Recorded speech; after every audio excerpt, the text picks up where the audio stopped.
everybody else.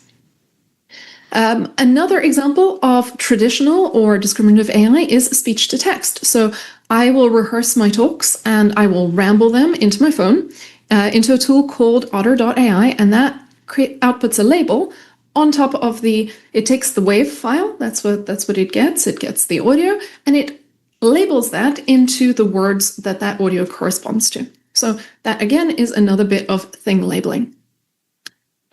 Now, if I'm going to be an unsophisticated user of something like otter.ai, I would every time open up my app, and yes, I can do things much better than using a little tape recorder and speaking into it and then listening back and transcribing. I actually used to do my college essay writing like this because it's a lot easier for me to ramble than it is for me to write. The blank page effect of writing is something that I've had to intentionally overcome by speaking, and then I would listen back, and that's how I did my college essays.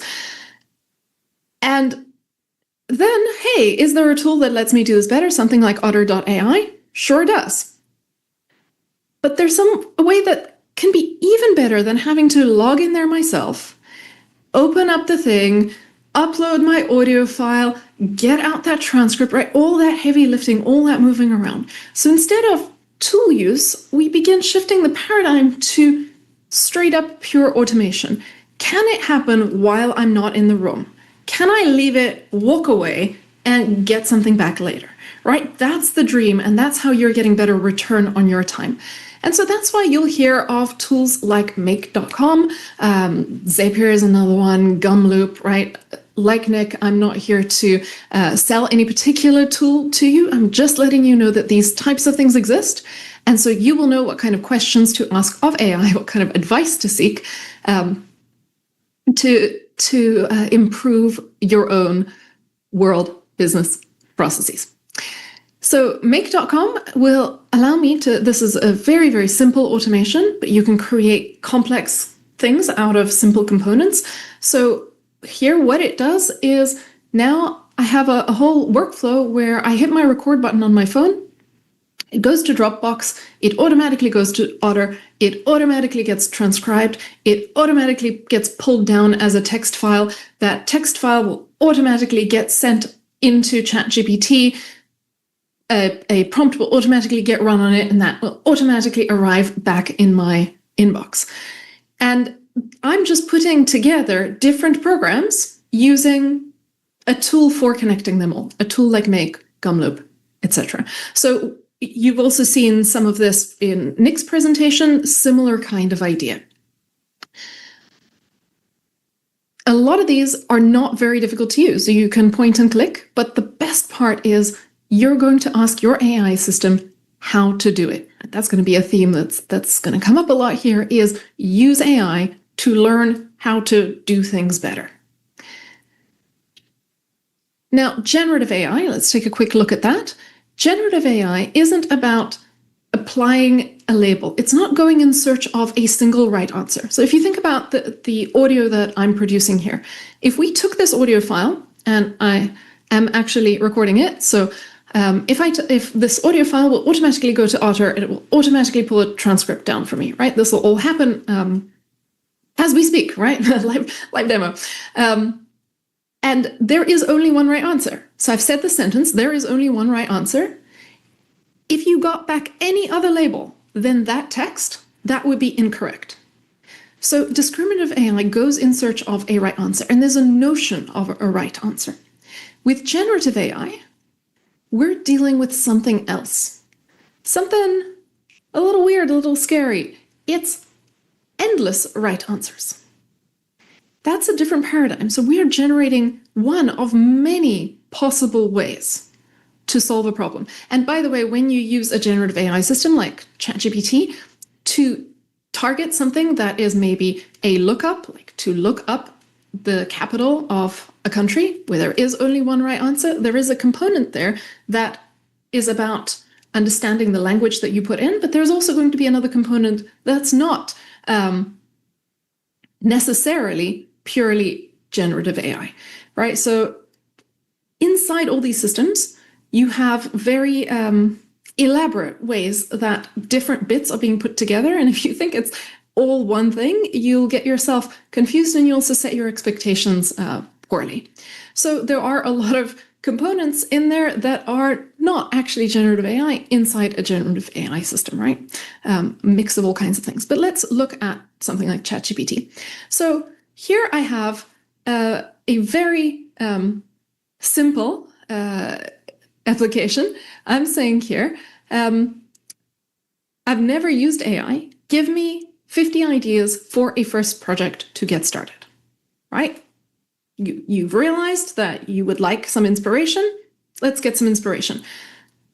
This business of 50 or 30, I like it a lot. It's one of my favorite types of prompt styles, is to get more than one thing that I might get my brain stuck on, right? If I say, give me one project idea, then I'm in danger of over-indexing on that one thing. Give me one way to write this title for my blog post. Give me one way. Then I get fixated there. If I say, give me 20, 30, 50 of them, that's a great way to quickly screen through and jump towards the best of many possible good answers. Now, let's have a look here. Here are some project ideas for non-technical business owners, things like websites, website content, things like ads, captions, social media, all kinds of stuff. But if I run exactly the same prompt through another time, I get a different response, right? They are not identical. And they're both right, or are they?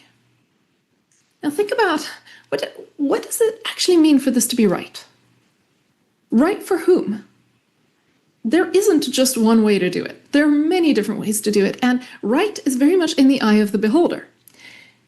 And it is you, the beholder, who has to determine what you're looking for. There's more than one way to skin a chat, I guess we can say. So the first thing I want to point out is this business of endless right answers. This is not a paradigm that we're particularly used to, right? And it's not a paradigm that folks who don't like thinking probabilistically are very comfortable with. We lived in a world where we would talk about, here's a right answer, here's a thing that we're trying to label, and how often do we get that right answer correctly delivered to us? Now we're moving to a paradigm where there are endless right answers, and it's up to us to think carefully about where we put the cutoff between good enough, and not good enough. And that will also vary from individual to individual. So imagine that you're hiring somebody into your business. Where they set those boundaries are going to matter for how they work with you, how they work with the rest of your organization, and what kind of thing comes out of your team. And again, there is more than one way to approach it. And how do you think about metrics for that, right? That gets complicated too. How do you think about their success rate? When it's at small scale, like if you're managing a small team of creatives, you kind of let that go in a way that you might not let it go when things scale up. And what we have to appreciate about technology is its propensity for scale. And scale demands to be measured. So when you have endless right answers and when you have these ambiguous boundaries between, customer service emails, what makes one customer service email better than another one? How would you actually go about thinking that through? Now you see that there is a lot of hard work here, hard work that isn't the AI piece. Now, a superpower, an absolute superpower, is this skill, this realization that AI is your tool for teaching yourself anything that you want to learn, when and how you need to learn it. So first, if you're a little bit worried about the encroachment of AI tools into the classroom, maybe you're worried about calculators. I hope we're over that, right? And when I was young, people were worried about calculators getting into classroom. I'm always thinking, like, what are we preparing kids for? Being on a desert island with no technology and then they can save the day? I mean, look, prepare yourself for the situations you're likely to encounter. And the situation you're likely to encounter is the one where you have internet access and you have powerful tools. So spend time thinking about, well, what do you need to know? Do you need to memorize? Probably not. You're probably going to have access to tools that hold things in memory a lot better than you do. You're going to need to know how to think clearly, how to communicate clearly, and how to have the vision, imagination, and creativity for figuring out what's worth getting. And then the getting it, that's the easy part. So what would you like to learn?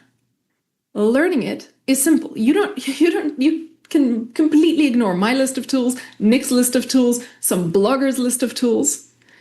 What you want to think about is, first, what am I trying to achieve? Then you'll ask the AI system, well, what are the steps here? Help me figure out the steps. Help me figure out the things that I would learn. And then you would keep double clicking on whatever part is most relevant.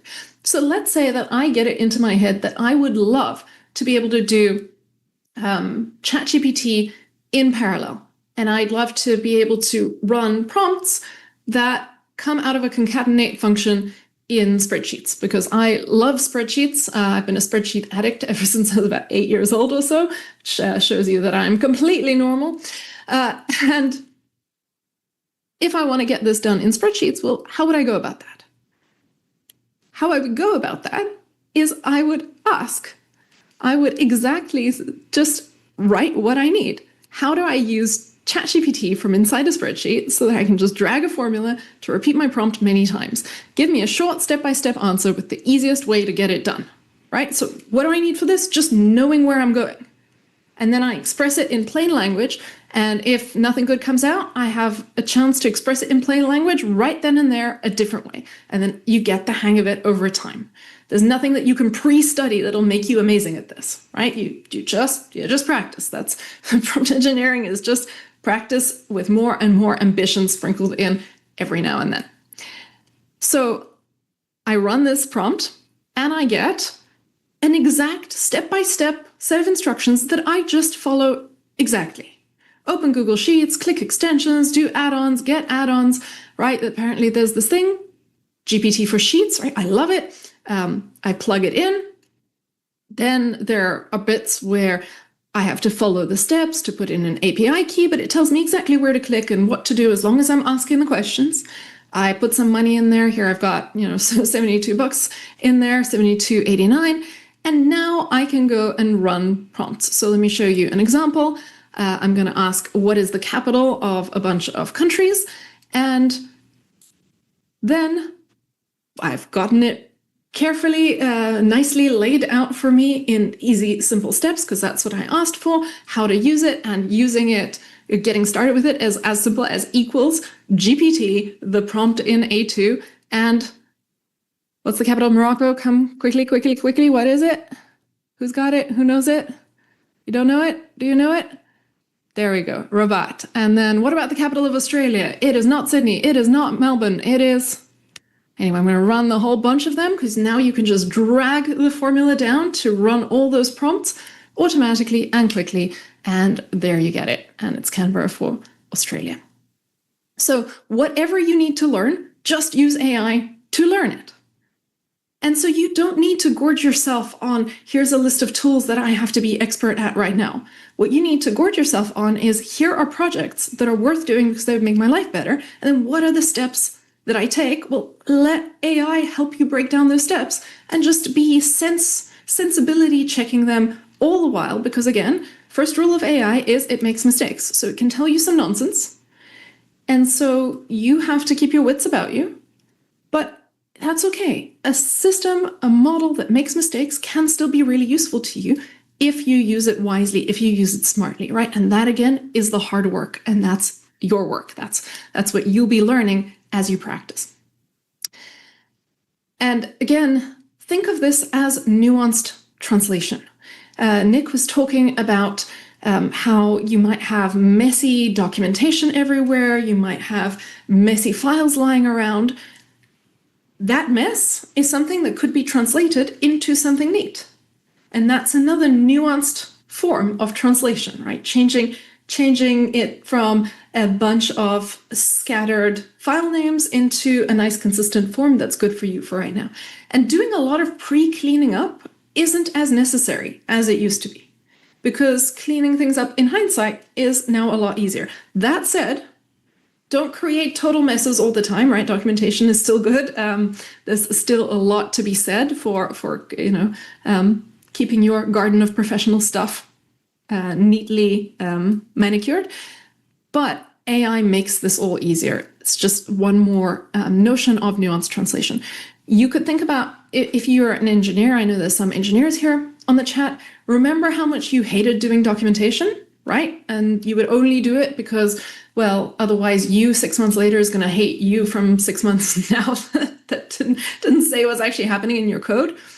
Maybe that's because you don't like the modality. Maybe you don't like typing.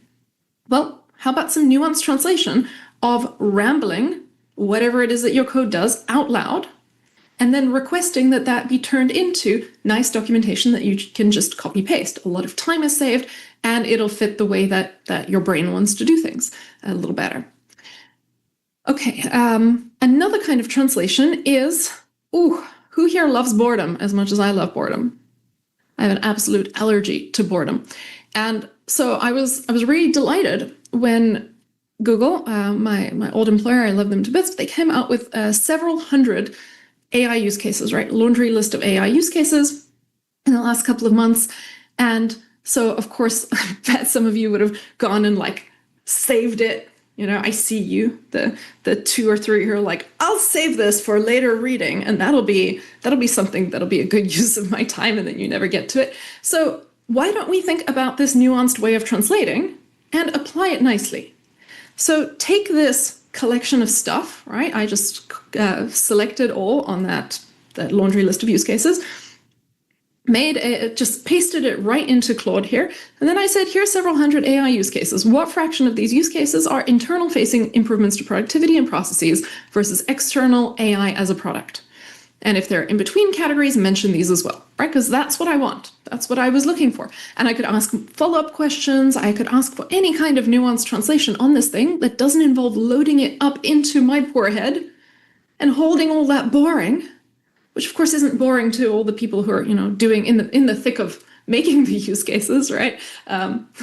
Like go them. But reading that, I don't know what kind of who among you will get a thrill reading them? So turn it into something that's more your speed. So here I got a quick set of stuff out, and I found this pretty useful. And looking at the internal productivity and processes thing as getting the lion's share was interesting too, because you think of everybody's building these products and it's all customer facing, but for the most part, of those 600, most of them are internal productivity improvements. As much as what you will be doing with this will be internal, either entertainment, things that amuse you, like poems about bananas in the style of Shakespeare, or things that make you more productive. And here's what I want you to ask yourself about any task, literally any task that comes up. Is it important, or expensive, or repetitive, or draining, or boring, or difficult, right? If one or more of these gets a yes for your task, stop doing it the hard way, right? Pause. That's your signal that it is worth getting advice. And that's a way in which we tend to mature as professionals, right? When you're a greenhorn, you're right out of school, and you're just so worried that they're going to catch you for the imposter that you are. Don't worry, you're not an imposter, because boring things are boring for everyone and hard things are hard for everyone. And you're like, I better not ask anyone for advice. They might find me out. But as you mature, you realize that your superpower is asking for advice. And the moment that something looks like it's going to be valuable in terms of what it can give back to you, or expensive or draining in terms of what it takes from you, that's your signal to stop, pause, and get advice from humans. And you know what? Where you were going to ask the human, keep asking the human. That is still the best practice. to keep using those resources, keep building those relationships. Don't throw that away. But recognize that AI changes the economics of advice. That's a really powerful thing. Because before, in order to get advice from a human, it had to be worth their time, right? It had to be, you don't want to bother them with trivial nonsense. So you would save advice seeking for the big stuff where it really mattered. And now you can get advice from AI on anything. How do I pack my luggage more efficiently? I asked this other day, I asked whether I'm tying my shoelaces well, because my feet were hurting. And I was like, are my shoelaces too tight? Is there a better way to tie my shoelaces, right? I'm not going to call my hard-won badass mentor and be like, so, about them shoelaces. But with AI, anything that's worth doing and worth doing better can be a target of your request. So that means that in order to be your best self, you want to embrace being good at advice. And so what is the hardest thing about asking for advice? There are 3 things. And if you get good at these 3 components, you're good both at life and at AI. So the first one is knowing what matters, right? That's the hardest thing. What's actually worth asking about? And I keep saying this over and over to you, that's the hard work. Anybody who's going to tell you what kind of AI you need, what you need it for, how you should use it, right? That's a charlatan. The hard work for you is figuring out what's worth doing. And from there, the steps will reveal themselves to you, hopefully. So that knowing what's important is the biggest AI skill and is not an AI skill. You've been practicing it your whole life. Keep practicing. And what I want to say about this is, where did that go? Yeah, here we are. We are moving into a world of cheap answers. Cheap, quick, easy answers. And when answers become so cheap, what matters is the quality of the question. And that's why my Mylar balloon that had a 3 on it became the 42, right? The famous Douglas Adams 42 Mylar balloons. In the Hitchhiker's Guide to the Galaxy series, the answer was 42, and nobody knew what the question was, right? It was to the meaning of life, presumably, but what was the question to get 42? So you're going to get a lot of 42s. And something that I think folks could be more disciplined on, and I hope you'll be more disciplined on, is we over-focus on the answer, and we don't even go back and ask, well, what was the question? Right? We're so excited by people's conclusions that we're not asking, well, what are their conclusions about, really? What were the nuances? What were the gory bits that got filed off to turn it into the palatable tweet, to turn it into the 42s of life? The easier the answers become, the more value there is in really customizing the question, really adding your context, adding information to it, so that you get the answer that you need. And the answer that you need might be different from the answer that someone else needs. And as a statistician, we deal with information under uncertainty, and we deal with the data that we have is not the data we wish we had. And the way we bridge the gap from what we have to what we wish we have is we make assumptions, right? And we do that, making assumptions, we do that in life, we do that in business. And if you're not clear about what assumptions you're actually making, you will get an answer at the end and you won't even understand what question that answer answers. So having that mental discipline to really think about your assumptions and to get a handle on those assumptions and to put those assumptions explicitly into your prompts when your application is important is a really, really good habit. Number 2 piece of asking for advice is knowing how to ask. And what I am amused by in the generative AI conversation is that this is so easy and so hard simultaneously. When you express yourself in something like mathematics, Mathematics is a language, and again, I'm going to bash on mathematics only out of love, or from a place of love and from a place of having a graduate degree in it. Mathematics is a way to say very little very precisely. On the other hand, something like poetry is a way to say a lot very imprecisely, with a lot of ambiguity. And I think that the greatest communicators are able to run the gamut between a lot of ambiguity and a lot of precision. Programming languages are somewhere closer to the mathematics end of the spectrum. It is harder to be ambiguous in them than it is in our poetic everyday conversation. And because of that, you get more control. You get a little bit more clarity. If you're actually able to get the machine to do what you need, you kind of know what you're getting it to do. It's precision and clarity in your speech. When you can prompt however you like. You can write any old thing. There's nothing to learn there, except if you inject ambiguity, you will get back something that is an answer to a question, but which of all the potential meanings are we actually getting an answer to? And sometimes that doesn't matter, right? That's why we don't all speak mathematics to one another. Sometimes we express ourselves poetically. When I say, I hope you understand me, what is that word hope? What is that word understand? What is you and me? Goodness, big philosophical concepts, but we get the job done. But sometimes clarity is necessary. And so I want you to start thinking about how you're going to use your mother tongue, because that's what you're going to talk to AI systems in, is your mother tongue. How are you going to use that to re-inject clarity and to squeeze out ambiguity when it matters? That's going to be one of the skills that makes the biggest difference between somebody who lets AI drive them and somebody who drives AI.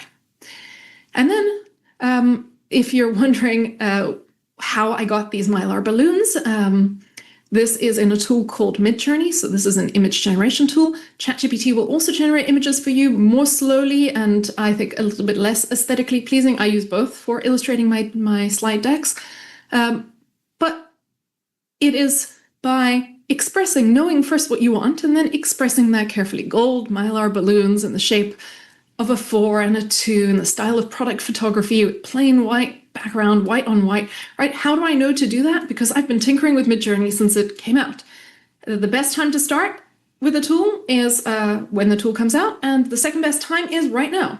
And should you start with a tool that you don't need? No, but if you think, I don't like how I'm illustrating my slide decks and I do a lot of illustrating, well, go ahead, jump into ChatGPT, Gemini, or Claude. Those are the three core ones that are somewhat interchangeable. Pick your favorite or use all three and put in there, how could I make my decks better? What are some ways that I can generate images that I would own the rights to? Whatever your concern is, put that in there, get some advice back. And that's how you learn and go. Here's me using ChatGPT to take an illustration that you've seen in this deck and turn it into a different one, right? A prompt where I said, create an image with a similar look and feel and color accent. And I put in the specific hex code for the color that I wanted. If I said business objects, I guess that's got some ambiguity. I could have used a bit more clarity there, but knowing what you want is the job, then expressing it. And then, and a quick one on can AI be creative? I am so disgusted by this question. When people ask me, can AI be creative? It's exactly the same question as, can a paintbrush be creative? No, of course not. It is a tool, and it is a tool that a human is going to use to express themselves creatively. And if you run something once and you get something you like, you're still applying taste. But chances are, if you're really striving for creative output, you're going to run things multiple times. You're going to adjust the prompt. You're going to think about what's worth doing. And that is the creative act. Now, what I haven't shown you is Google Gemini shining. So we've seen Claude do some code for you. We've seen a whole bunch of things in ChatGPT. Now here's Gemini, and Gemini has the biggest context window. In other words, you can put the most context and background and text in there, and it will make sense of that for you. It's one way in which it's powerful. It's also powerful in doing things with video that none of the others can. So here I'm going to ask to illustrate this little glass bowl thingy, and I'm just going to say, make the glass bowl bounce up and down while the scene rotates. And that goes into Gemini, takes about a minute or two to come up with an 8-second clip. And here it is for you, and I'm going to ask the production team to run it for us.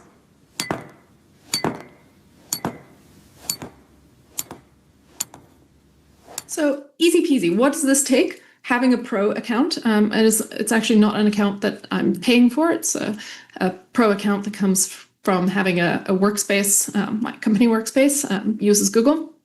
So if you're already a Google Workspace user, you probably have the Pro. You can also pay some small amount for each of these things to give you their Pro versions. And then it is as easy as, like, here's my image, make it rotate. And then finally, the hardest thing of these three hard things, maybe, or the most technical thing, is knowing the quality, not being gullible. So let's say you ask for the most important email of your life to be written in Mandarin. Do you send it immediately? If you speak Mandarin and you can quickly do a once over here and be like, yeah, it's good, then great, you have the ability to know how good it is, off you send it. If the email's not important, off you send it. But when it matters, then don't assume that AI is intelligent. There's still some work that you have to do. Maybe you would ask a friend to give it a once over.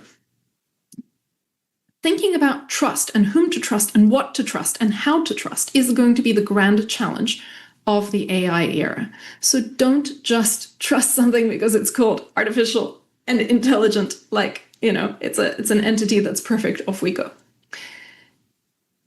The other example, this heart sweeper thing, imagine that you were creating some code that was going to have to be something that you rely on in production. And, it makes you this thing, and it also gives you that React code there, and you don't know what you're looking at. It may be a very, very bad idea to just put this into production and allow other systems to depend on it and be built on it. There's still a lot of value in people who know what they're looking at because they got there the hard way and they took their time, and they can actually build with these things, check them, and architect systems.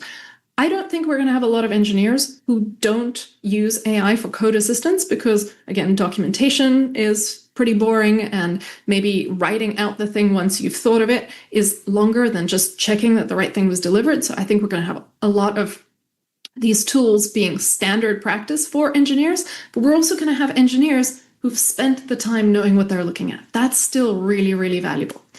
Super valuable experience. And here's an example of me showing yet another LLM, just a large language model, LLM. Just bear in mind that if you use deepseek.com, it all goes to China, so don't tell it anything you wouldn't want China to know, but you could upload a screenshot of this heart sweeper, and then you could ask what kind of code it is, and it comes back and tells you, what the code is doing, which you could use for debugging, right? So you can use AI in creative ways. Then agentic AI.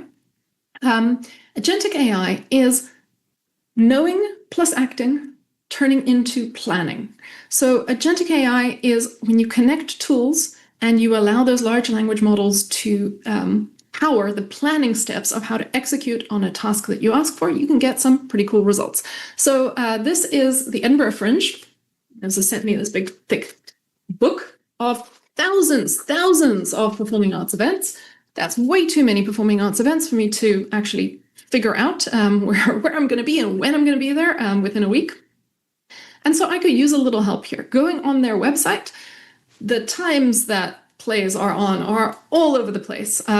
Sometimes things are sold out. Sometimes things are 2 for 1. It's, take these 6 and multiply it by thousands. Lots to process manually, right? I wouldn't want to process that manually. Well, luckily, there is agentic AI to help me out. So this is agent mode in ChatGPT. And I have helped it out a little bit. So I've given it the actual URL with some right settings for what I'm looking for. I've said, here's the particular theater venue, here's the date range. And now I want you to go through and I want you to extract all the show times for all for each play, skip the ones that are sold out, and give me this as a spreadsheet. And here you can see that browser agent working. And all I've done, I've asked this in English. I haven't asked it in code or fanciness. I left it going with screen capture software last night. I did this last night. I left it going. I woke up in the morning and it had clicked through all the things that would have been way too boring for me to click through. And here I arrive with a spreadsheet that I can use to plan out which shows I should actually buy tickets for, making my life a whole lot easier. You can use this for whatever you want to use it for, right? Some of you, maybe one or two, are also going to be at the Fringe. Maybe I'll see you there. But most of you aren't. So my application is not your application. All you need to know is that with Agentic AI, you can ask for what you need, and maybe it will make an attempt in a browser, and maybe something useful will come out for you. Of course, mistakes are possible, so you're still going to check it, and you're always going to think about, how could I get something better and more useful out of the tools available to me? If I don't know what tools are available to me, I ask AI. If I don't know how to use them, I ask AI. I keep asking, and I do the hard work of knowing what's worth asking. And that comes back to our wish analogy. And with Agentic AI, I've told you that the genie is interesting. Silicon Valley loves the genie, but the wisher is more important than the genie. The wisher is you. And with Agentic AI, there's another piece that's really important, and that's the lamp. You can have a really silly wisher, and you can have a very powerful genie. If the lamp keeps the whole thing under wraps and doesn't let the genie out, then you keep the space safe as well. So in Agentic AI, you'll find that a lot of the questions are not about AI. They're about what should be allowed to get access to what, right? What gets contained? What gets allowed? And that is thinking in terms of the lamp. So with that, I am 3 minutes over, and I'll just leave you on this thought, right? AI is your superpower. You already know what's important. If you don't, spend the time meditating on that. And then it's your superpower only if you use it. Nothing is impossible anymore, or if it's impossible, it'll soon become possible, except teleportation. Still holding out on that one, but use this superpower. All of you, you all have it. Use language to do cool things with language. Start wishing, and wishing responsibly. So don't wait for permission, start now. Thank you very much. Thank you so much, Cassie. I love how you take this complex, big, new technology and you simplify it, and you do it in such a way that is so human, right? At the end of the day, we still have to remember what's important to us. We still have to remember how to express ourselves. And in doing so, we can really use AI as such a valuable tool. And I love seeing some of the ways that you do it in your own life. So I just thank you so much for showing us that. Thank you for this another amazing presentation. And I hope you all feel a little bit more relaxed, a little bit more inspired, and also just knowing that you already know how to do this. You just now have to use it with a new tool, with a new technology. You're using language. You know what's important. You know how to express. And I want you to really think about what Cassie said about really asking good questions, because that's everything in life. You get better results, you get better answers when you ask better questions. And so I just love the applicable way that she's explaining such a complex new technology to us. And I want to know too, because some of you are asking, I know we have all different levels in the chat. I want you to know that today is a lot about opening your mind. It's really getting you to think differently about new technology, about all the ways you can start to use AI and implement it into your life.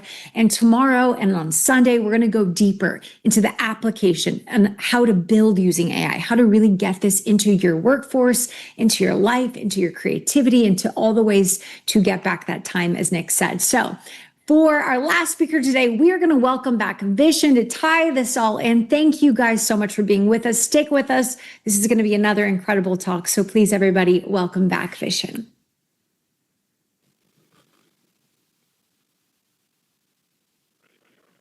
Ready. We are here. Hi, V. Welcome back. Hi, Caitlin. Hi, everyone. Welcome back. So today, we're going to talk about advanced GPT. This presentation is going to move Vishen, I'm really going to fast. stop you really quick. What There's we're a going to learn here is going to be something really valuable. In a short amount of time, I'm going to teach you really advanced features of ChatGPT. And these features just basically are called projects, GPT, and operator. But these features allow you to create your digital dream team. They will save you hours and hours and hours of work starting today. And they will also actually make you smarter. See, very often when we think of AI, we think of AI as cheating, as AI as outsourcing the AI the work and the thinking that our brain should be doing. And it turns out studies show that people who do that, who just use AI to replace basic work, their cognition ability actually slows down. But if you're an entrepreneur, you're not using AI for that. You're using and building AI that can connect the dots, that can make sense out of complexity, that can augment your thinking, and can also save you from mindless, boring tasks that distract you from more challenging things. What's a mindless, boring task? Well, recently I wasted 90 minutes of time trying to find a flight from Tallinn, which is a small town, to Alexandria, Egypt, which is a small airport, because I'm giving a talk there 2 hours away from Alexandria. Took me 90 minutes to figure out the flight. And then I figured out an AI method that solved the problem for me in 4 minutes. The me figuring out the flight part was a waste of time. AI could augment that, save me that effort. You're going to learn about that. It's called Operator. But you're also going to learn how to create virtual teams that can help you speed up any process in your work. So let's get started. We're going to start with the first of this, the GPT. But before I go into GPT, I want to give you an overview of what these three things are. Okay, so GPTs are AI team members with special skills. GPTs are literally where you're creating an email expert on your team. You're creating maybe a social media expert, maybe a YouTube script writing expert. Maybe you're creating someone, a team member that can work with you, that can help you book a flight, or can help you figure out things such as how to improve the branding on your Instagram. These are GPTs, team members with special skills. Then you're going to learn projects. So think of a project as a whiteboard. It's a gorgeous sci-fi office, like what you see in that picture. It's got a whiteboard, and it's got computers filled with all of the data around the project. So in our case, we might create a project to help us with our health, or we might create a project to help us with a particular event. Now, this project contains all the information about your health, all your medical data, all your blood work, all the information on your past doctor's visit. If it's a project on your event, it contains the branding of your event, location of the event, the names of the speakers, the audience type, marketing ideas for the event. And with that data, the AI is able to work magic and create useful things, whether it's a marketing plan or an analysis or future strategies. Finally, okay, so think of projects as a whiteboard where you can brainstorm with the AI. And finally, we come to agent or operator. This is fairly new. Now, agents are digital assistants who can do stuff. Think interns that do mega boring work, like booking a complex flight ticket, or what Casey showed you earlier, to help her plan her visit to the Fringe Festival. So agents are AI that don't just talk, they do. They can browse the internet, click buttons, fill out forms, book appointments, even compare products, like a virtual assistant with a mouse and keyboard. So you guys ready to get started? We're going to begin with what is called a GPT. So we're going to again cover GPTs, projects, and agents. Let's start with a GPT. What you're seeing over here is Autoresponder Master. So Autoresponder Master is a GPT that helps Mindvalley with all our emails. Since we started using AI for emails, this is what we found. The time to write good emails went down by 70%. And the response rate on these emails went up by 37%. We were not completely eliminating the human. Rather, the humans were able to write better emails, more emails, emails that relate to our audience needs. And the audience noticed that. So email responsiveness went up 37%. Those are pretty good numbers. But I want to show you how you can create an email assistant. So, of course, you can always go straight to ChatGPT and say, hey, ChatGPT, I need an email for my upcoming book launch. 3 emails, autoresponder sequence, 1 to talk about my idea for the book, 1 maybe to talk about the content of the book, 1 to invite people to a reading I'm doing at the local Barnes & Nobles. You can do that, but there is a better way. And the better way is to create an email expert that you can tap into anytime. This is called a GPT. Now, when you open ChatGPT, you'll see your GPTs over here. Okay, so you can see I've created several GPTs. There's a podcast GPT, there's an interview master, there's an inspirational video generator, there's a book title GPT. So what are GPTs? They are specialized workers. Now, you can even create a GPT and share it with the public on the ChatGPT store. So so if you click on GPTs, you'll see these are all GPTs created by people. This one creates photorealistic image and video. This one is a transcription GPT. It does transcriptions of your talks. There is a marketing research and competitive analysis GPT. So these are all other people's GPTs that you can browse. But really what's fun is finding your own GPT. Now you can see some people create really, really interesting fun GPTs. Find my celebrity lookalike. You can go play with these too. So let's talk about how do you create an autoresponder GPT, okay? Or a GPT to help you with your LinkedIn. Now the first thing is this. You come to ChatGPT, you click on GPTs, and do you see this button called Create? You click that button. So in this case, what I want to do is I'm going to show you how I might create it. I'm going to create a GPT to help me with emails. So rather than fill all of this out, I'm going to show you a pre-filled option, and that is our autoresponder GPT. Okay, so let's look at how I created this. So you give it a name. You write a description. In my case, it just says write autoresponders, and then you tell it what you want it to do. So this is called a prompt. You are a world-class email marketing expert, behavioral psychologist, transformational storyteller, and strategic advisor. And then I go on to say you deeply understand conversion copywriting, emotional storytelling, spiritual marketing principles based on the work of Vishen Lakhiani, Paul McKenna, Ajit Nawalkar, and other Mindvalley authors. You are guided by the 11 principles of transformational autoresponders, including, so this was just an article I found, and I stick it up there. And then I tell it this, you never use gimmicks, hype, or manipulative language. You elevate the work so it feels elegant, soul-aligned, conversion optimized. Okay, and I give it all of these instructions, and then I save it. Now what happens is you end up with a really powerful tool, but I'm going to show you how you can make it even more powerful. So let's test this tool, okay? So this is AI Summit. My ChatGPT knows that I'm doing something involving AI Summit because I'd asked it for help before. So I'm going to say day 1 of AI Summit just ended. I need an email to my audience to invite them to day 2. Now I'm also going to give it some information. Earlier today, we did a report on, I'm trying to find the report.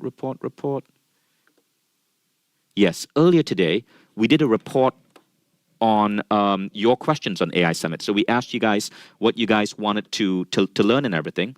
We got that, and I'm just going to upload it. Okay, so what I'm uploading is data on you, data on our audience. We found, for example, that about 123 of you were actually building AI applications. That's pretty advanced stuff. We found out that a whopping 20% of you were entrepreneurs and founders. So all of that data, I've plugged it in there. So I'm going to say, use the customer data here. Now, how do we get the customer data? We literally just use Typeform or Airtable or any quiz. All right, now I've sent it to Autoresponder Master. It's been told to use everything it knows about Mindvalley, to use principles of good autoresponders, to don't use hype, no over-marketing, speak in sacred visionary language. And this is the email it wrote. Hey, first name, you made it through day 1 of the AI Summit, and wow, what a day it was. Okay, now here it's actually bringing in real data. 63% of the participants said they joined the summit because they want to learn how to apply AI in real life. 38% admitted, I don't know where to start. And that's exactly why day 2 was designed. So you see how it beautifully connected data? Let me show you the data that I uploaded. It was basically just a summary. It was this. Okay, it's basically just a report that we did of the questions that we asked you and what people said. So we're using your real responses. Let's go back here.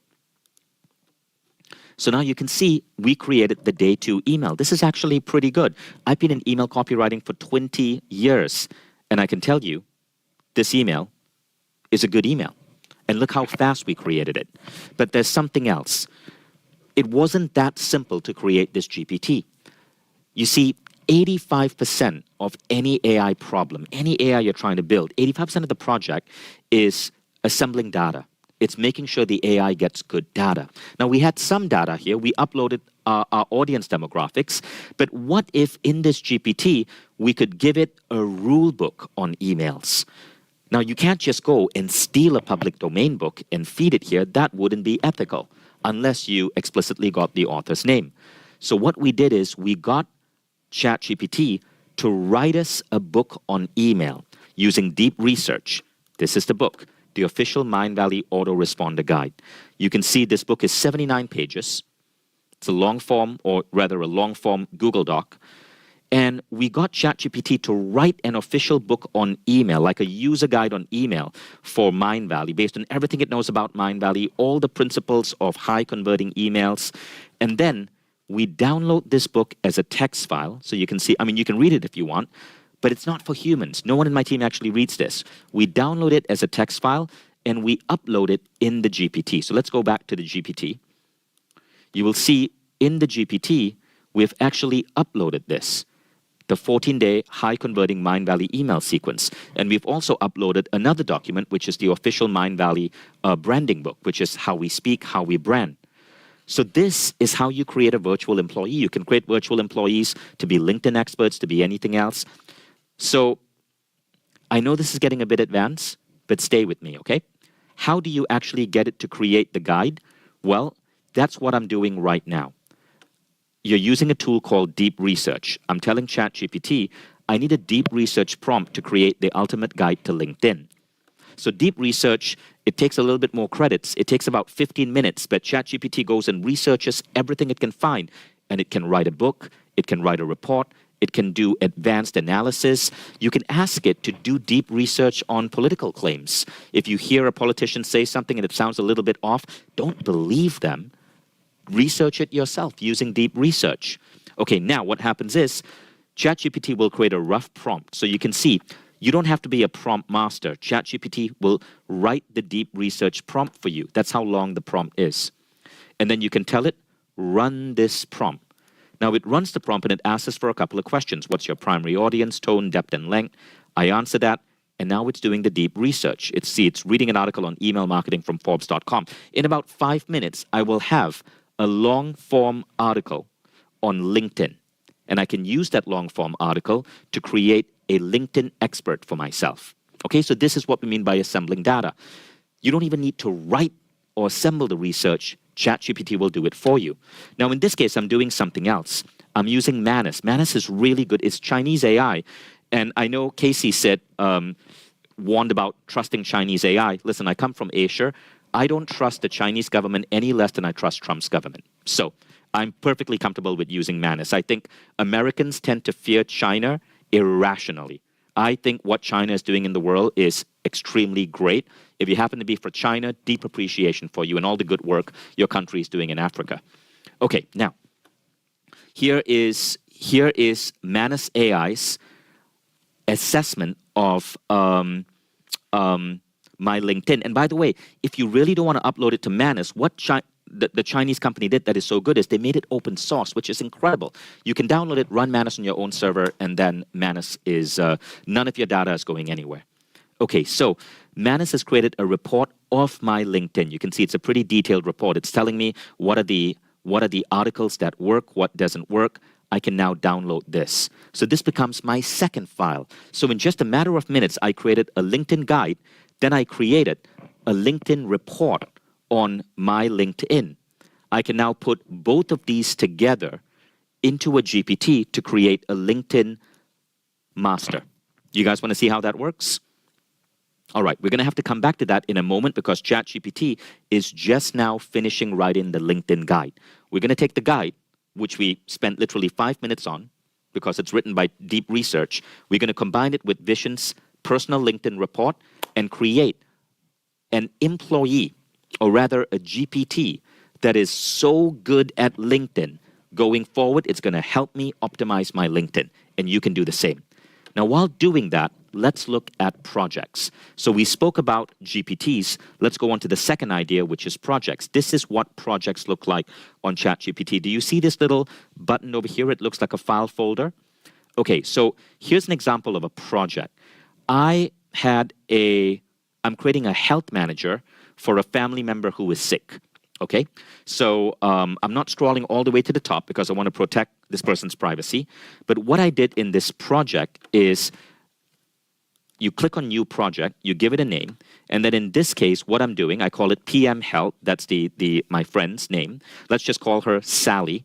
And what I did is I uploaded all of Sally's medical data that she freely shared with me.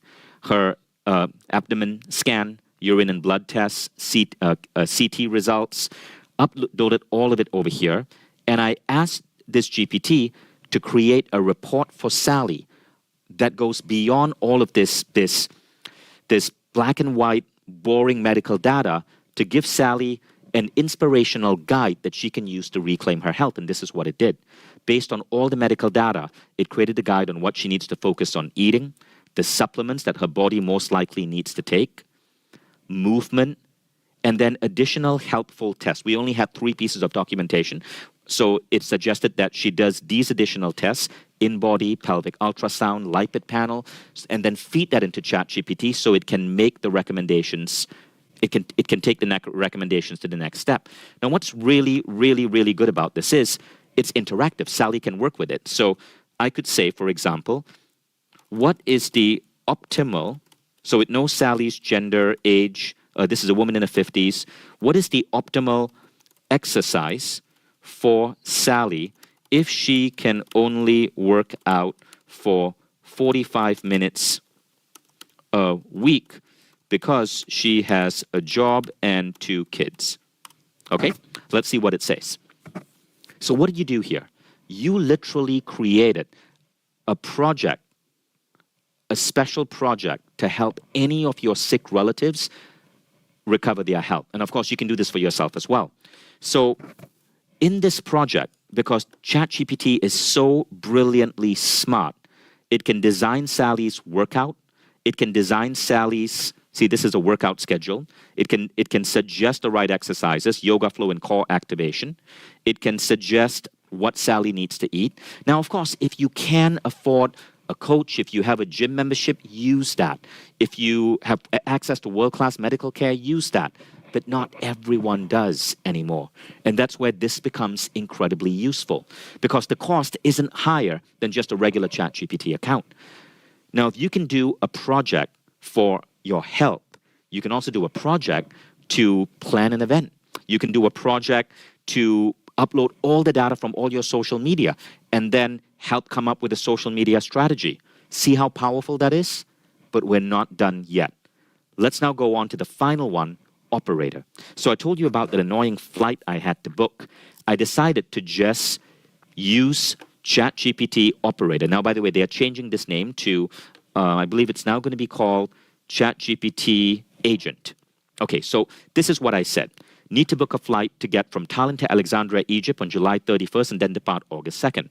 I'm speaking 2 hours away from Alexandria at the Med in Egypt August 1st. Need to be at the Med at 4 p.m. August 1st and will leave after 8 p.m. Departing August 2nd from Alexandria to Amsterdam. Help me plan flight and hotel. I want biz class and 5-star hotel. Bad grammar, but ChatGPT doesn't really care. Now, I did a test. I worked on this to find the best flight. It took me a freaking 90 minutes and I gave up. I sent it to my travel agent. I thought I could use this using Google Flights and Kayak. My travel agent took another day. Finally, we found the perfect flight. Okay, but it took 90 minutes of my wasted time and my travel agent took a day. Of course, he had other clients, but it was a day between me messaging him and him getting back to me. If I had only known about Operator, I didn't know about Operator then, I would have solved it faster. Operator allows ChatGPT to use its own web browser and use other tools. So in this case, Operator went to Google search, and then it went to Microsoft Bing. And in 5 minutes, it found the flight. And by the way, this was the exact same flight my travel agent found. But guess what? It found it for a little bit cheaper. See here, it's USD 2825. Here it's pounds 1944. I believe that's a little bit cheaper. Exact same flight, but it did it in 5 minutes as opposed to a day. And then, I haven't even booked my hotel yet, it was able to suggest 3 great hotels for me. And then it suggested, I didn't ask for this, but it suggested when to leave Alexandria to get to the Med Resort, which is 2 hours away. It suggested when to leave the Med Resort to get back to Alexandria, to get enough sleep and fly back. I didn't have to tell it these things. It was just able to reason it out. Isn't that something? And this, again, you can see is the exact same flight my travel agent found, but with a lot more work. Okay, now you can ask ChatGPT to do other things. You can ask Operator to do all sorts of things. But let's go back to creating our own autoresponder master. Okay, so we're going to go back to the first one, GPTs. So now, remember, we have our report from Manus. And what we are creating now is, it's still working on the report. So we may have to give it a little bit more time. But hopefully you can see how powerful these ideas are.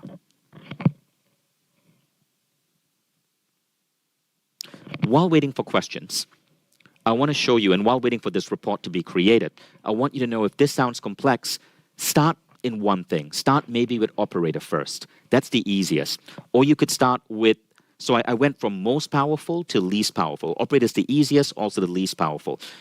Then you could also start with projects. Projects are so good for health. So many people in my team are using this to manage their diet. So they upload their favorite foods, they upload their favorite recipes, they upload their body scans, they write about their target weight and so on. And then you can also use GPTs if you want to get a little bit more advanced. GPTs have been phenomenal.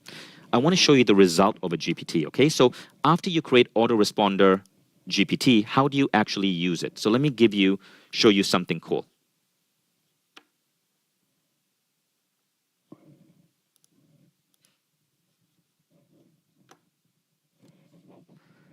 So,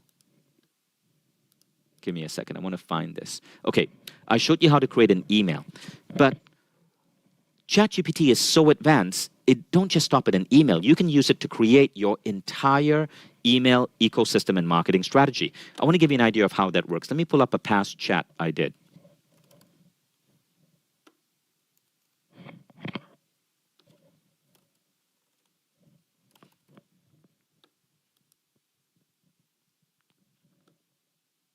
Okay, so after I built Autoresponder GPT, I needed to feed it data. So you can see I've been having a lot of conversations with it. It's been helping me design an email ecosystem. So first, I got to tell it what my email ecosystem is like. So I sketched this out on Figma. You can even just use a piece of paper and a pencil. I uploaded it. And then I opened up the voice and I started speaking. And this is literally what I said. Okay, this diagram in the attached transcript of a voice note is an explanation of the Mindvalley email ecosystem. I need you to analyze this diagram, make sure that we are on the right path. So there are 2 paths, and I go blah, blah, blah, blah, blah. You can see how long the voice note is. I then asked it to process, and I was shocked at the big picture analysis. I was shocked at how accurate it was on the strengths of our ecosystem.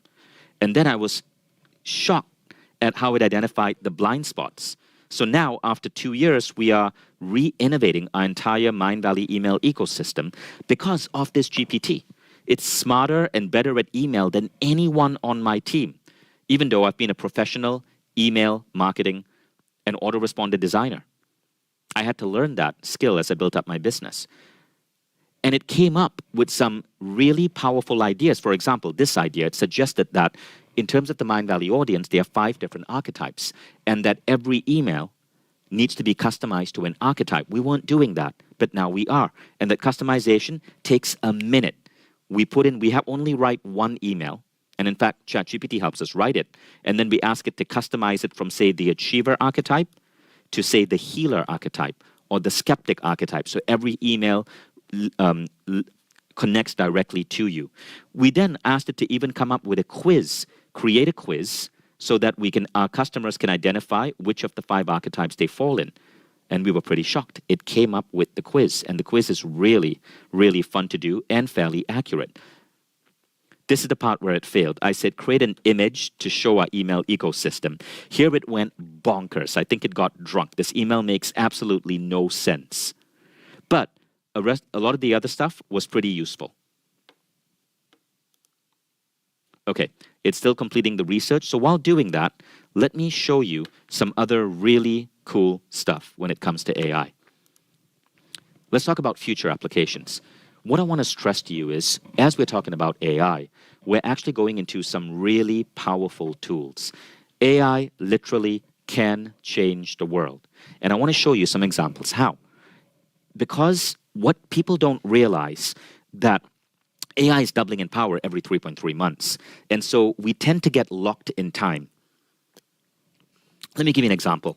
I hear a lot of China bashing right now because Americans have locked in time the China they understood in the 1990s. It's been 30 years. China is unbelievably advanced right now. I see the same thing when I am here in Estonia. As Europeans, no matter what country you are, we lock in time ideas from the past, and we assume that is the reality. So, when it comes to AI, what happens is that we lock in time. We use ChatGPT maybe 8 months ago or 9 months ago. We have a meh experience. We lock that in time, not realizing that in 9 months, ChatGPT has improved in power by 8x. It's 8 times better. And in 1 year, it's going to be 16 times better. And in 2 years, 256 times better. It's getting better so fast that we are approaching an era where you can literally use these AIs to design your own religion, to improve government, to check on policy, to even check on hyperbole that emerges from news media or from the mouths of politicians. Before you vote, you should be checking with ChatGPT. It is more accurate than the messages you're getting from your grandmother in a WhatsApp group. And the reason why is because, as you're going to see in the examples here, AI has a very interesting way of classifying information. Someone asked in the chat earlier, how do I know the health advice I'm getting is accurate? Maybe it's just reading random blog posts. It actually isn't. So let's look at these examples, and I'm going to show you where it's getting that data from. So first, let's see, can we design a new model for the US government or for any government? The US Constitution, one of the best pieces of one of the best inventions in the world. Here's how anybody can be as brilliant as the founding fathers of America and design their own government. This is a prompt. I want you to be a wise and brilliant designer of nations, sort of a modern founding father. If founding fathers were gathering with you today in 2025, given all their wisdom, but with everything happening in today's world, today's reality, and with today's tech, and the awareness of exponential growth, how would you design a government for the people, by the people? This is really interesting. What ChatGPT then did was, it started sharing with you its thinking from first principles, the core DNA. It then went on to suggest how the Constitution and the founding fathers might have designed the US government if they were aware of what was going to be happening today. Now, again, because the majority of our audience here are from the US, we are using the US as an example, but you could use this for any country, any government. And some really interesting ideas: blockchain voting, micro elections. Instead of every 4 years, you have continuous small votes. Liquid democracy. Don't want to study a water rights bill? No worries. Delegate your vote to someone whose trust you have. How to create money and corruption safeguards, which is a huge problem right now in the US government. Okay, then I asked it, why did you choose the US government and not, say, the Japanese or British or French government? And then it went on to answer that. And so even if this is just an exercise in creativity, you will actually learn things about governance. Now, here's another example. Creating music. You can use a tool called Suno. You don't just design a country. You can basically design a soundtrack for that country, a theme song, a national anthem. So after we designed this government, we decided to create a theme song for this artificial country. And this is what it came up with: an emotional cinematic national anthem titled "In Wonder We Rise." Let me know if you guys get the sound. It even comes with lyrics.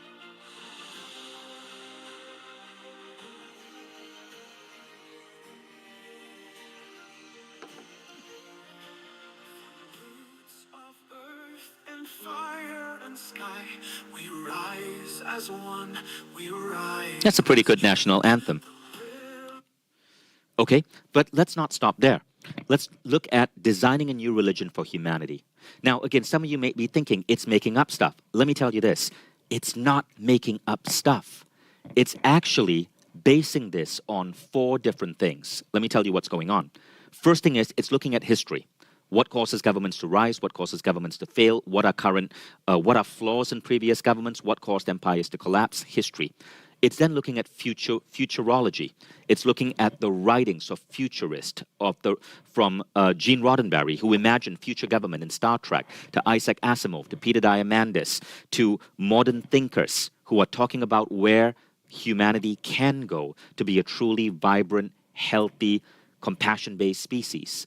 Then it's looking at ethics. So all the bodies of works of ethics, from religious texts to psychology books to literature on morality. And finally, it's looking at psychological studies, social studies. What do these studies say about how populations thrive, about monetary systems? It doesn't look at hyperbole from politicians. It looks at science. I trust this more than I trust any politician in the planet. It's simply smarter. But it's not pulling it out of nowhere. It's pulling it out of the greatest minds in humanity. The problem with modern politics is politicians don't listen to great minds. Let's look at the US government, right? The US government is doing right now what pretty much every major Nobel Prize winning economist has said don't do. And if you don't believe me, research the stupidity of tariffs. You can even go on ChatGPT right now and look it up yourself. Are tariffs wise? But let's go further. Let's actually look at religion. Religion's a beautiful thing, but religion is also causing, or at least the blind attachment to your religion, right now today, is causing one of the greatest humanitarian crises of our generation. What's happening in Gaza? We can't ignore that.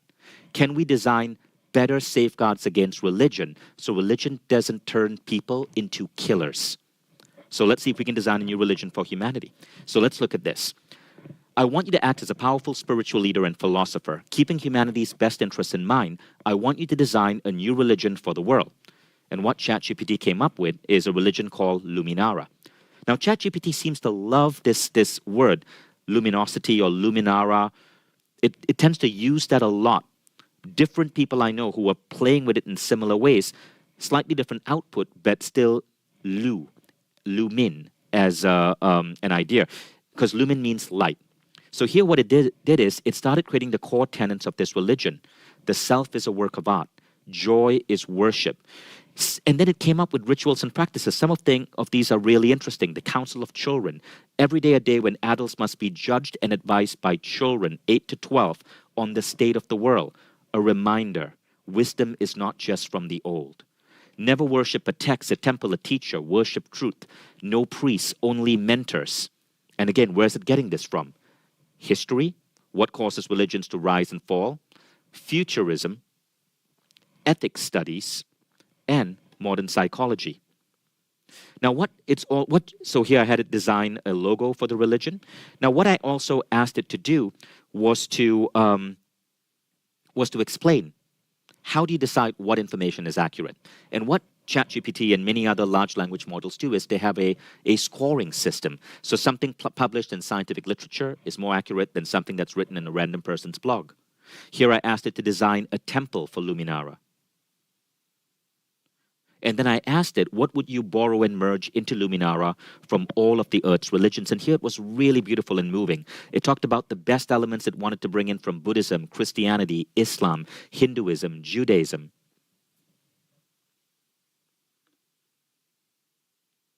Multiplicity of the divine from Hinduism, sacred questioning from Judaism. Beautiful. And then it said what it felt we should gently but firmly discard. Fear-based control, texts that are frozen in time, ideas such as we are the only truth, gender and identity suppression, that men are closer to God. Beautiful, isn't it?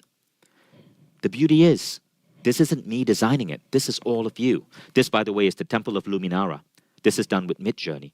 You can go in ChatGPT today and ask it to design a religion for you based on your beliefs. Now, let me show you something.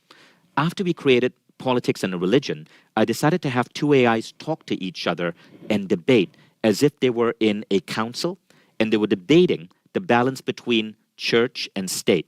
This is what happened. That's a compelling point, Luminara. Wisdom does offer a broader framework that integrates compassion with discernment and long-term vision. Balancing these values could create a resilient ethical foundation. Let's explore how we can weave both compassion and wisdom into the core of our nation's guiding principles. Absolutely. So this is two GPTs talking to each other. Create a balanced and holistic foundation. Wisdom guides our decisions with foresight and clarity.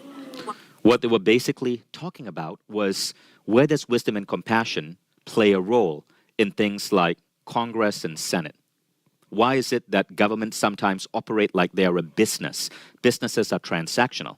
What if governments operated with compassion and wisdom, long-term thinking, and caring for people and ensuring everyone has a fair deal, has a roof over their head, has enough food, and so on? That was the debate these two AIs were having. The idea here is AI can destroy us, yes. And in some ways, the biggest misuse of AI has been in politics and religion. You see, what many people don't know is since 2013, because of Facebook and Instagram, and it's primarily Facebook and Instagram, they use AIs to decide what you see. And these AIs are designed to get you hooked. And these AIs were also designed to bend to the will of advertisers. And so the AIs could be used to sway people to vote in a certain way. There was a huge controversy, and Facebook was fined for this. People's data was stolen, hundreds of millions of individuals, and that data was used to put posts on Facebook to move Britons to vote for Brexit, which unanimously today is agreed upon as one of the dumbest decisions a country has ever made. It caused the British GDP to fall by 5%, created massive inconvenience for both Brits and Europeans. Brexit was an awfully dumb idea, but it was facilitated by AI that had been coerced by unethical users to push certain ideas. The same thing has happened in US elections. AI, from about 147 Facebook posts, AI can know you better than a best friend. And political parties can pay AI to show you things to mislead you. And that's why it's so important that we stop believing everything we see in the news. We stop believing what even comes out of our politicians until we fact check it with AI. So you want to try an experiment that might actually blow your mind? Ask this to your AI. What are the biggest lies being perpetrated by the politicians in my country right now? Give me hard data and evidence. You can even try this. Which party should I vote for based on what I truly care about? I care about X, Y, Z. Give me the truth, the brutal, honest truth, and data. Tell me if politician X or politician Y is better for my country given what matters to me. Start using AI to correct the misuse that has been happening through Facebook and TikTok and Instagram algorithms, where honestly, we are being divided, misled, misinformed. That's why if you actually look at studies in the US, the left and the right are more divided than ever. This can be harmful. But by understanding that we all have a powerful brain we can tap into now to help us research data. I'm not saying it's going to give you the truth. I'm saying it's going to give you data and ideas that can help you create the truth. All of you now have a powerful research assistant. Use this. Use this wisely. And hopefully we can create a much more peaceful, better world. Okay? Now, this is another question that I asked it. We'll maybe go into this tomorrow. I asked it, how do we design and reorganize the planet? And we'll talk about that later. But let's go back and see if our report is actually done, our deep research report. It should be done by now. Nope, not done yet. It's taking its sweet time. But This means that by the time it's done, see, it's already brought in 29 sources. By the time it's done, it's probably going to be a really, really good report on LinkedIn marketing. And I'm going to use it to create a LinkedIn GPT for myself. Okay, I know that was some pretty advanced stuff, but I hope it gives you an idea of just how powerful we can all be. We now can identify truth. We can stop forwarding stupid memes you see on Facebook without fact-checking them. We all have the power right now to... let me unplug my computer. We all have the power right now to understand the world in a much more accurate way. If somebody posts a meme on Facebook and you suspect something is off, stick it in ChatGPT, just screenshot it and ask, validate this. You hear something on television, tariffs are going to help America, or some other bullshit. Validate it for yourself. Remember, AI is not biased. But it does have access to far more data, processing power, and research than the smartest humans out there. And it's going to double in its effectiveness in the next 3 months and double again 3 months after that. If you can use it well, you're a smarter businessman. In fact, you're a genius entrepreneur. You're a genius marketer. You also become a genius at the choices you make to help make a better planet for everyone. Thank you, guys. Back to you, Caitlin.